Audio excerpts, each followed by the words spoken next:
নমস্কার, দেখে নেব গত 24 ঘন্টায় কি কি ঘটলো দেশে। প্রথমেই বিনোদন জগৎ থেকে বলিউড অভিনেতা আমির খান ভারত পের প্রাক্তন সিইও অশ্বিনী গ্রোভারের জীবনভিত্তিক ছবিতে অভিনয় করতে পারেন। জানা গেছে ছবিটি এখন প্রি প্রোডাকশন পর্যায়ে রয়েছে। এর পরের খবর, 2025-26 অর্থবর্ষে চীন আমেরিকাকে পেছনে ফেলে ভারতের সবচেয়ে বড় বাণিজ্যিক অংশীদার হয়েছে। দুই দেশের মধ্যে মোট বাণিজ্যিক পরিমাণ দাঁড়িয়েছে প্রায় $151 বিলিয়ন। পরের খবর জাপান থেকে। জাপানের টোকিও হানেদা বিমানবন্দরে 2026 সালে বিশ্বের সবচেয়ে পরিচ্ছন্ন বিমানবন্দর হিসেবে নির্বাচিত হয়েছে। এটি তাদের 10বার এই সম্মান অর্জন করেছে।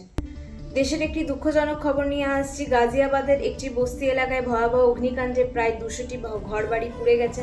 আগুন দ্রুত ছড়িয়ে পড়ে এবং একাধিক গ্যাস সিলিন্ডার বিস্ফোরণের ঘটনাও ঘটে। সবশেষে শেয়ার বাজার। সেন্সেক্স ও নিফটি সূচক আজ ঊর্ধ্বমুখী অবস্থায় শুরু হয়েছে। তেলের দাম কমার কারণে বিনিয়োগকারীদের মধ্যে ইতিবাচক প্রভাব দেখা গেছে। ধন্যবাদ। ভালো থাকবেন, সুস্থ থাকবেন। Stay tuned with Swan news.